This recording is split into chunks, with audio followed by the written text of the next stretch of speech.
É daqui no ar, nosso podcast semanal, e eu aqui, você aí, junto nós fazemos esse programa, esse podcast, que é trazer, a nossa missão é trazer luz às pessoas que fazem e acontecem em Indaiatuba, seja na área cultural, seja na economia.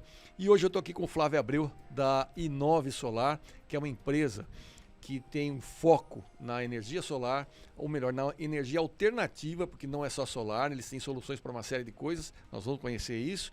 E o mais interessante, que é uma proposta que mais do que estar em comunhão com o ambiente, é uma proposta de economia. Flávio, é um prazer recebê-lo aqui, e eu gostaria que você começasse falando justamente da Inove, qual é a proposta e o propósito da Inove. Oi, Jair, boa tarde, obrigado pelo convite, uma satisfação estar aqui com você, compartilhando essas ideias e um pouco do que nós da Inove pensamos. E já fiquei bem feliz no começo da sua introdução, porque nós não conversamos antes sobre isso, e você já captou um pouco do propósito da Inove, né? Esse lado da economia que tem por trás. Talvez é um sinal que a gente está transmitindo bem a informação, ideias, a comunicação está bem clara. Flávio, conta para nós, a Inove, na verdade, ela é uma empresa que ela não tem só uma proposta de energia solar, né? Ela tem uma proposta de energia alternativa. Na verdade, a gente costuma dizer que o nosso porquê, quem eu sou, né, está mais ligado em revolucionar a interação do homem com o planeta. Então, como que a gente faz isso? Através de soluções sustentáveis, inteligentes e de alta performance. Então, o que eu, no final, entrego para o cliente pode ser um projeto fotovoltaico, pode ser um projeto de aquecimento solar, captação de água de chuva, até uma parte de casa inteligente, automação, porque junto da inteligência da casa eu estou trabalhando eficiência energética também. Então, o resultado é tudo isso que a gente está falando. Mas o nosso propósito mesmo é isso, de revolucionar a interação do homem com o planeta.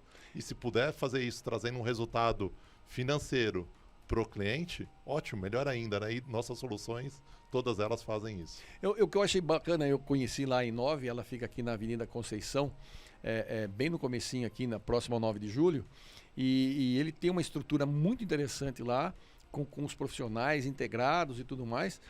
Tem um cara lá que é muito gente boa lá no departamento comercial, que é o Juliano Gema. Juliano. E o Juliano fala mais que o homem da cobra. E um dia, conversando com ele, ele estava me explicando, né, as alternativas, as soluções que ele oferece para um cliente, que às vezes ele falou assim, às vezes a pessoa quer uma solução, mas ele quer uma solução e o mercado oferece algumas coisas que, na verdade, elas precisam ser complementadas para que elas tenham um determinado nível de eficiência, né? Às vezes tem um conversor, uma placa ou qualquer produto que você precisa instalar, e muitas vezes no mercado eles não dizem por que tem que ser instalado um produto desse, que é justamente para que possa gerar maior eficiência naquilo que está sendo proposto. Eu queria que você contasse para a gente como é que funciona esse processo de energia solar, de captação, como é que isso trabalha hoje na casa de uma pessoa, ou num sítio, ou numa chácara. Eu vou me apegar um pouquinho numa palavra que você usou, eficiência, né? O que é eficiência? Então, às vezes a gente se bate nisso e fica muito preocupado com aquele produto é eficiente, não é? A gente entra num processo de eficiência muito antes do que do produto. É o que é eficiente para o cliente. Então, qual é a dor do cliente? O que ele está querendo melhorar?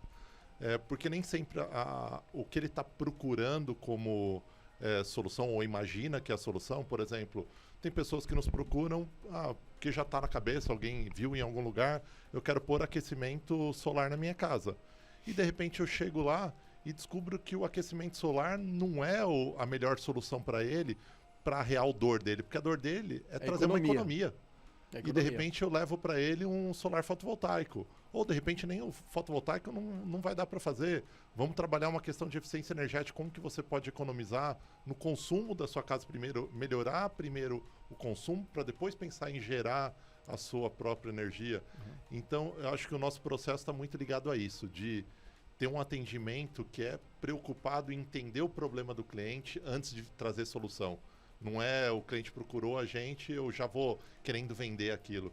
Eu acho que esse é o diferencial que eu estava tentando explicar.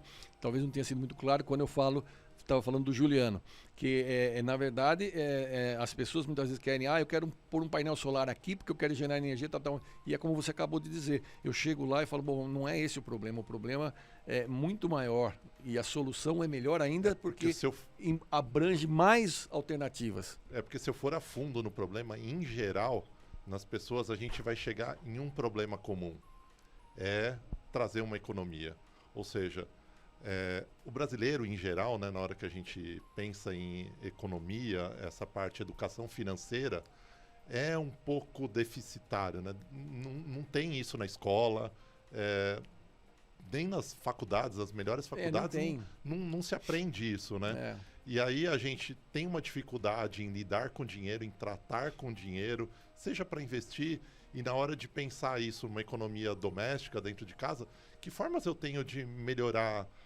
o trabalho financeiro dentro da minha casa, né? Uma das formas de fazer isso é buscar economia. Isso as pessoas têm no feeling, mas como fazer? Então as pessoas às vezes ficam se debatendo e não sabem o caminho.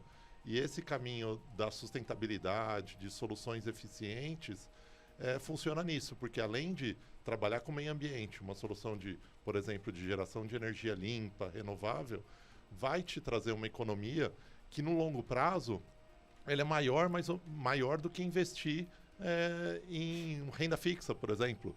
Renda fixa hoje vai te dar o quê? Numa aplicação boa aí vai te dar 10, 12% ao ano. Se você descontar a inflação, isso dá quase nada. O fotovoltaico ao longo prazo, ele te traz um retorno muito maior do que isso. Tá? Então entender, eu estava falando, entender o problema base das pessoas, que é isso, do dinheiro. Então a gente costuma falar assim que o que a gente proporciona para as pessoas é dar a liberdade da pessoa escolher onde ela vai pôr o dinheiro, porque hoje um bem essencial como é a energia, como é a água, você não tem opção. Você tem que comprar lá daquela concessionária de energia ou de água e você gasta todo mês e você esquece dele, né? Fica ali saindo do seu bolso todo mês e você esquece que tem uma forma talvez de trabalhar ela e melhorar isso. No caso, por exemplo, você falou que no começo você disse que você pode propor também a questão de um aproveitamento da água da chuva. Como é que funciona isso? Você consegue trabalhar isso dentro de uma casa também? É legal você ter falado disso, Jair. Eu vou trazer um dado importante, talvez antes de falar disso. Você sabe onde é o maior consumo de água, na média, nas casas? Não. Água de sanitário, aquela água de descarga. Essa água representa, no consumo médio das casas, cerca de 60%, 70% do consumo de uma casa. Nossa. Em geral, as pessoas têm a percepção, eu também tinha antes de conhecer esse número, estudar, que é o chuveiro, né? Que é o banho onde a gente gasta. Não é. É na água de descarga. E é uma água que você pode utilizar, por exemplo, uma água da chuva. Entendi. Você só precisa ter a sua casa preparada para isso. Então, o que a gente oferece são cisternas, que são cisternas inteligentes, para você capturar e armazenar essa água da chuva. Então, você vai direcionar aquela água que já cai no seu telhado, que está ali, é gratuita, direciona para calhas. Das calhas, você armazena ela na cisterna. É uma água de qualidade boa para essa finalidade. E da cisterna você vai alimentar a sua água de descarga. Então, em vez de alimentar com água lá da rua, você vai alimentar com água gratuita. Imagina, só com isso você reduzir em 60% o consumo de água. Quer dizer, bom, não é? É uma coisa muito fantástica. Se a gente parar para analisar, o consumo... Porque assim, tem coisas que vão escorregando, como se a gente pegar um pouco de areia assim e começar a vazar pelos dedos. É o consumo, muitas vezes são as despesas que a gente tem em casa que a gente não se dá conta. Como você acabou de dizer da água, às vezes a energia elétrica que escapa do controle, porque que nem agora está muito calor, é ar-condicionado, é ventilador, enfim, coisas que acabam fazendo com que a gente consuma mais energia, mais água, né? E são coisinhas que vão saindo, né, aos poucos, que quando se percebe, no final do mês dá um volume considerável. E é um pouco cultural isso, né, Jair? Assim como o Brasil, graças a Deus, é um país que tem muita disponibilidade de recurso, de água, às vezes a gente não dá valor. E eu sei que você é um cara que gosta de historinha, vou até contar uma história que é lá na base, onde eu pensei em abrir a Inove Solar. Eu trabalhei no mundo corporativo durante mais de 16 anos, trabalhei em montadora de automóvel, etc. E resolvi sair, resolvi empreender. Achei que minha pegada de carbono por já estar em montadora ser muito grande já. E um dos caminhos que eu encontrei foi ir para esse lado das soluções de sustentabilidade, etc. E eu descobri isso quando eu saí justamente do mundo corporativo e resolvi sair do país. Fui morar na Austrália um período para abrir a cabeça, ver coisas novas. E tinha um amigo meu que estava morando lá já. Eu fui visitá-lo. Ele mora em Canberra, que é a capital da Austrália. E é tipo uma chácara a casa dele. E a gente estava conversando, tinha uma casinha ali do lado, tipo um puxadinho que a gente tem assim aqui na chácara. Eu falei, o que você tem ali? Ele falou, aquilo ali é a minha cisterna. Mas era um negócio grande. Eu falei, cisterna? Desse tamanho? Ele falou, aqui não tem água encanada. Ele estava na capital da Austrália, em Canberra, não tem água encanada. Como assim? Caraca! E aí ele tem uma cisterna de 80 mil litros, que é alimentada durante 2 a 3 meses de chuva que ele tem no ano, que ele tem que sobreviver o ano inteiro daquela água. Caramba! Imagina culturalmente o valor que esses caras dão para esse recurso. Então, assim, tem uma mudança de mindset que a gente precisa fazer, né? Primeiro, por conta dessa escassez de recursos, porque um dia, espero que a gente não chegue nesse ponto, mas pode ser que a gente chegue. Tem esse ponto do meio ambiente que é importante, mas também porque a gente está jogando dinheiro fora. Né? Quer dizer, é uma coisa complicada.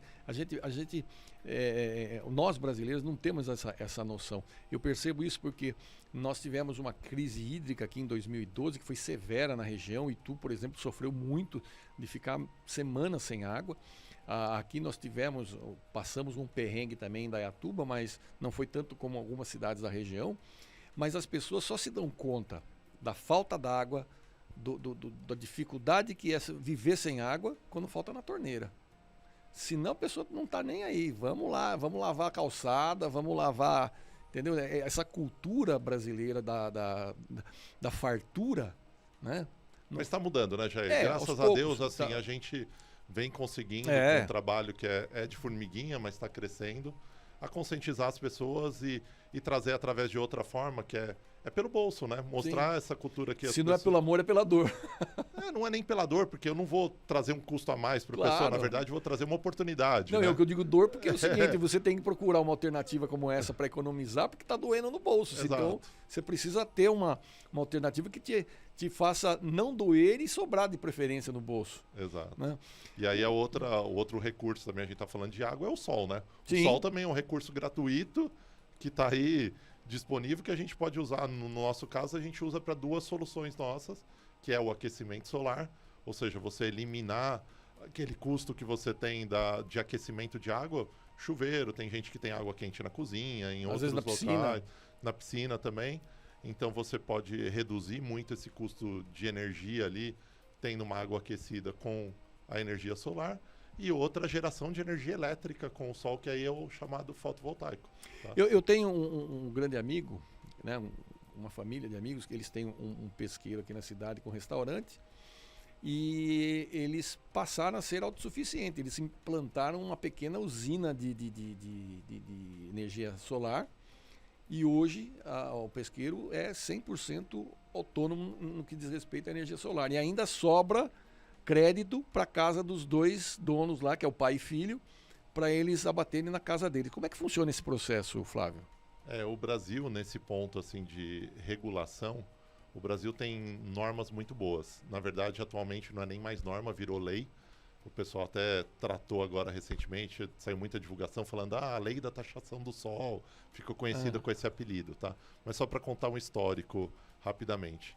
Até 2013, não era possível a pessoa gerar energia própria, né, na sua própria casa, e mandar essa energia para a rede da concessionária, ou seja, conectar o seu sistema de geração com a concessionária. Com a concessionária.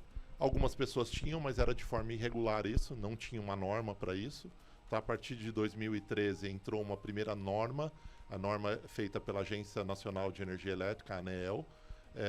Só que essa norma não foi muito boa, tinha alguns problemas, ela sofreu uma revisão que começou a valer em 2016, e 2016 é dado como a data da virada de chave no mercado de energia no Brasil, a partir dessa revisão dessa norma, que é a Resolução Normativa 687 da ANEEL, é que basicamente começou o mercado de energia solar fotovoltaica no Brasil. A Inove Solar começou nessa época junto, então a gente dos primórdios aí, é um mercado novo, mas a gente é considerado uma empresa com experiência e antiga por conta de ser um mercado que essa taxação, na verdade, é por usar a rede, né? Para você usar a rede para transmitir energia, é isso? Então, o que eu vou colocar, de 2016 para cá, a norma, ela previa que da energia que você gera, uma parte dessa energia você consome dentro da sua casa, uma parte que sobra vai para a concessionária. Isso acumula um crédito de energia. Tá. Esse crédito era 1 para 1. Então, eu mando 1 kWh de energia para a rede, ele acumulava 1 kWh, vamos colocar assim, na minha conta corrente lá na concessionária de kWh de energia. E quando eu consumia da concessionária, batia desse valor que eu tinha de crédito lá na proporção 1 para 1. Tá. O que começou a acontecer? Já tinha uma previsão de revisões dessa norma e a agência reguladora veio em determinado momento, lógico, tem um lobby das concessionárias de energia, os monopólios, é muito grande contra isso, porque significa eles perderem faturamento, é compreensível isso, e eles vieram com uma proposta de uma taxação muito alta em cima desse valor para... era mais de 60% desse 1 kW que você mandava ia voltar 40. Menos de 40 para você. Não, aí também não, né? E aí houve uma mobilização muito grande que envolveu o Congresso Nacional, chegou lá nos deputados, senadores, e resolveu-se criar uma lei para isso, para regulamentar melhor, dar uma segurança jurídica melhor para esse setor, que foi a Lei 14.300, que foi promulgada em janeiro de 2022. Tá? O ano passado, então essa lei que o pessoal fala taxação do sol, foi um apelido, mas talvez um apelido um pouco ruim. Jocoso, na verdade. Porque ela tem uma taxação, sim, porque não foi esse 60% que vai ser taxado, é um valor muito menor, mas eu diria que é justo, eu entendo que é justo essa taxação, porque aquilo que a gente paga na nossa conta de energia, a gente paga pela energia em si, né, aquele valor, aquele bem ali que está circulando, a energia que eu consumo, mas a gente paga também parte pela infraestrutura que a concessionária tem que dar manutenção, tem que expandir, etc. E quando a gente manda energia para fora, eu estou utilizando essa rede e não pagava nada por ela, porque valia 1 para 1. Entendi. Né? Então agora chegou-se a um consenso num valor razoável ali de se taxar e que não mata a viabilidade da energia solar. Então o que eu acho que a principal notícia que eu tenho que falar aqui, se alguém ouviu falar de taxação de energia solar que não vale mais a pena, não é verdade. Não é verdade. Continua valendo continua valendo muito a pena e ainda melhor do que a maioria dos investimentos na hora que a gente compara. Então, se você tem um dinheiro guardado e fala, eu vou investir em renda fixa, vou investir na bolsa com os riscos que tem, etc. Minha recomendação é pense 2 vezes, entenda um pouquinho mais de soluções de sustentabilidade como energia solar e invista nisso que o seu retorno vai ser melhor do que deixar o dinheiro aplicado em investimentos ditos seguros ali. Bom, e se você quiser saber mais profundamente sobre esse assunto, vou deixar o contato do Flávio aqui da Inove. Você pode procurar por ele no WhatsApp ou nas redes sociais, que ele com certeza vai esclarecer para você as dúvidas que você tiver e coisas que possam te ajudar a pensar melhor sobre essa questão de como você aplicar melhor o seu dinheiro, economizar e ainda contribuir com o planeta. Flávio, eu quero agradecer bastante a sua participação aqui. Vem outras vezes para a gente falar mais, porque é um assunto que tem muita coisa para se falar e o nosso tempo é exíguo para que a gente possa abordar isso com mais propriedade. Eu que agradeço, Jair. Só para lembrar, Inove Solar é com a letra I, número 9. Para quem for procurar a gente nas redes sociais. I, número 9, Solar, tudo junto, já encontra a gente lá. Então, I9, I de letra, 9 de algarismo, Solar. Tá certo? Muito obrigado. O Daqui fica por aqui. E lembrando que nós temos uma parceria com o BNI, Business Network International, e que é a maior rede de network do mundo. O BNI está em 76 países. Só aqui na nossa região de Campinas, na região metropolitana de Campinas, nós somos em 650 empresários que se reúnem semanalmente para fazer negócios. Desses 650, 100 estão em Indaiatuba e ainda mais um grupo que está em formação, que é o Grupo Barbera, do qual o Flávio também faz parte, tá certo? Um grande abraço e até o nosso próximo É Daqui.